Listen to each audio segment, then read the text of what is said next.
Oke, sebelumnya kita mau belajar tentang sel kan.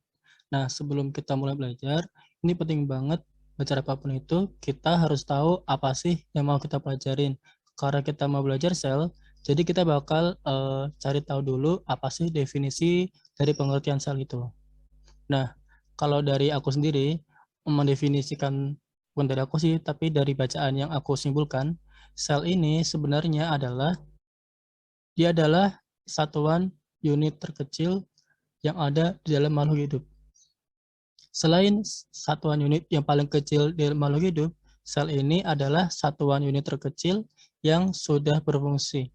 Jadi gini, kalau teman-teman tahu tingkatan organisme atau makhluk hidup itu kan ada sel membentuk jaringan, jaringan membentuk organ, organ membentuk sistem organ, dan lain-lain.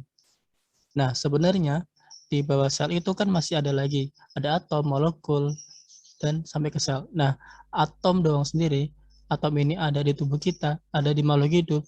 Atom ini belum punya fungsi, guys. Atom ini masih nggak bisa ngapa-ngapain. Tapi kalau sel, ada satu sel dan makhluk hidup, sel ini udah berfungsi.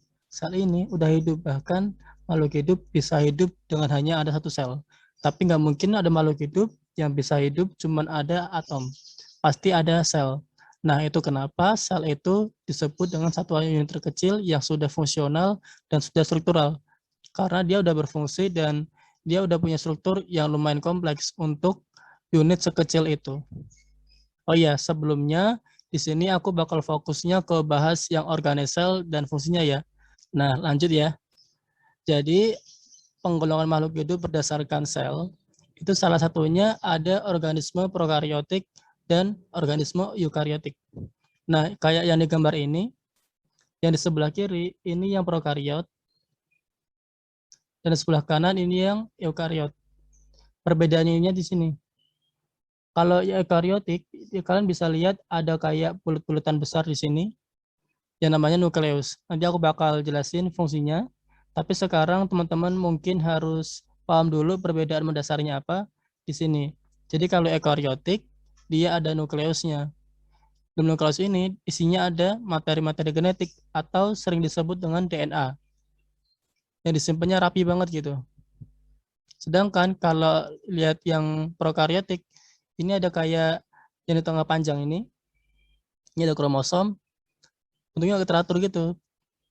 Sedangkan kalau kita yang ekaryotik, ini tersimpan rapih di dalam bola gitu, nukleus. Itu perbedaan paling mendasar. Selain itu, ada juga beberapa organel sel, kayak yang kalau di ekaryotik ini, ada yang namanya retikulum endoplasma, sedangkan di sebelah prokaryotik dia nggak ada retikulum endoplasmanya dan beberapa organel lainnya. Jadi aku bakal jelasinnya nanti fokus ke eukaryotik karena sebenarnya fungsi organelnya dia mau di eukaryotik mau di prokaryotik fungsinya sama. Gitu ya. Pertama di sini aku pengen teman-teman biar jatuhnya nggak terlalu ngafal, jangan bayangin sel ini kan kayak banyak organel lagi nih ya. Ada sentriol, ada lisosom, retikulum endoplasma, Golgi apparatus atau badan Golgi. Jangan dibayangin mereka itu punya fungsi sendiri-sendiri. Tapi yang perlu diingat adalah mereka ini sebenarnya bekerja barengan. Retikulum endoplasma kerja, ribosom kerja. Tapi mereka itu sebenarnya saling berkaitan. Jadi bayangin kalau sel itu sebagai sebuah sistem. Sebuah sistem yang masing-masing punya fungsi, tapi fungsinya mereka itu balik lagi untuk keberlangsungan bersama gitu. Jadi bayanginnya itu mereka selalu keterkaitan. Dan jangan langsung ngapalin fungsinya aja, tapi pahamin dulu gimana sih cara kerjanya. Nah, gimana sih koneksinya antara Golgi apparatus dengan ribosom. Jadi jangan dihafalin masing-masing. Nah, aku bakal jelasin mulai dari yang paling dalam dulu. Di sini ada yang namanya nukleus. Nah, nukleus ini apa? Nukleus ini sering disebut dengan inti sel. Ya, ini adalah pusat informasi. Maksudnya gimana? Nukleus ini yang mengatur apa yang terjadi dalam sel. Jadi kayak selain menyimpan materi genetik, selain menyimpan DNA, jadi yang serabut-serabut ini dia namanya kromatin. Ini kromatin itu gulungan DNA. Jadi DNA manusia itu ada panjang banget. Dan DNA ini nanti mereka akan menggulung dan membentuk kromatin. Jadi sebenarnya kromatin ini Isinya DNA ya guys. Nah, selain pusat informasi tadi, dia juga menyimpan materi genetik kan. Pusat informasi itu maksudnya dia mengatur ya, mengatur semua yang terjadi dalam sel. Nah, lanjut nih. Kalau gitu, karena dia pusat informasi, berarti semua organel sel yang ada di dalam ini, yang ada macam-macam ini, retikulum endoplasma, mitokondria, semuanya saling berkoneksi dengan nukleus ini, karena nukleus ini yang mengatur mereka gitu. Nah, lanjut nih, kita ke depan. Yang ada saluran ini namanya retikulum endoplasma. Aku singkat RE ya. Kalau dari bentuknya dia kayak membentuk panjang-panjang gitu, berarti dia jelas ya, dia saluran. Jadi retikulum endoplasma ini nanti dia bisa berperan sebagai saluran. Jadi kayak yang aku bilang tadi, sel ini tuh dia udah berfungsi secara struktural. Nanti kalau misalkan ada suatu zat yang ingin disebarkan di dalam sel, misalkan ada protein dan mau disebarin ke seluruh sel, dia bisa lewat retikulum endoplasma. Nah, selain itu, retikulum endoplasma ini kan juga akan dibagi dua ya. Ada yang kasar dan ada yang halus. Bedanya apa? Kalau yang kasar itu yang warna orange, dia tuh ada kayak titik-titiknya ini. Nah, titik-titik ini namanya ribosom. Kalau yang halus, ini di sebelah sini, dia nggak ada ribosomnya, jadi cuma saluran-saluran aja gitu. Ribosom ini dia fungsinya untuk sintesis protein. Sintesis itu adalah pembuatan ya. Jadi protein ini dia yang menghasilkan protein yang ada di sel-sel kita gitu. Nah, nanti kalau teman-teman penasaran gimana sih proses protein terbentuk, ini nanti akan dipelajari juga di kelas 12.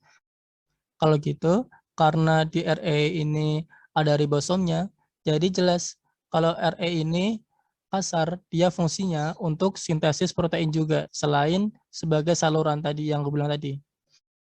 Kenapa bisa gitu? Karena dia punya ribosom. Nah, kalau yang halus gimana? Dia ngasih apa dong? Dia kan gak punya ribosom. Nah, kalau yang halus ini, dia lain lagi. Dia sintesisnya adalah sintesis lipid. Lipid itu bisa berupa lemak, bisa berupa minyak. Yang jelas kalau retikulum endoplasma dia fokusnya ke pembuatan lipid. Dia nggak bisa bikin protein karena dia nggak punya ribosom. Nah, lanjut lagi ke yang sebelah kanan yang ada badan Golgi. Golgi aparatus.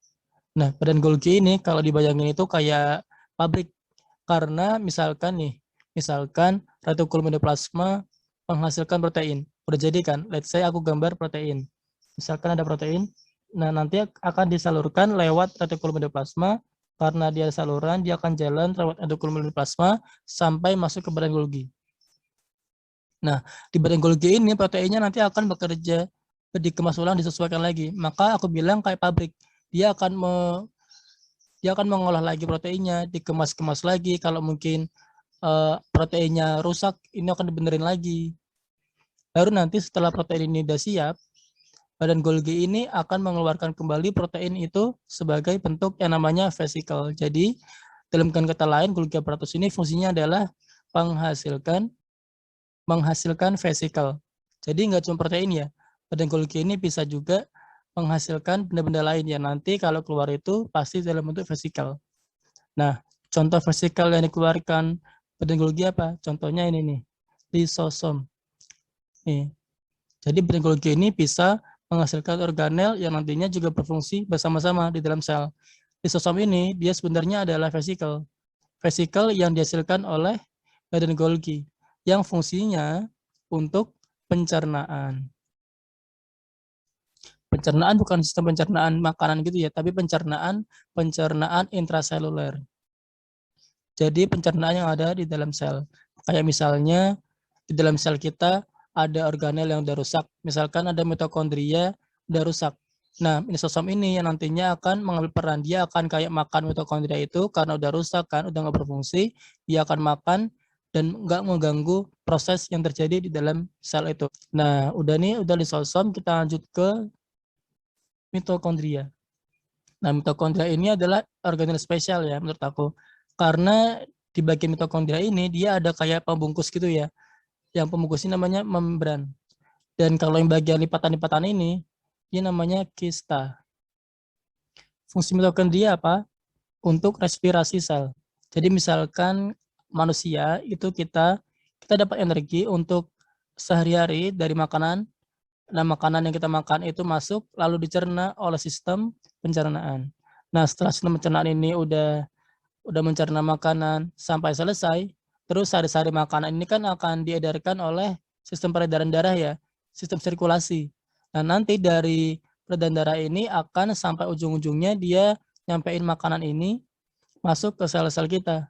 Dan si mitokondria ini dia yang ngolah gimana caranya sari-sari makanan yang udah menghasilkan ke tubuh kita itu jadi energi atau jadi yang namanya ATP.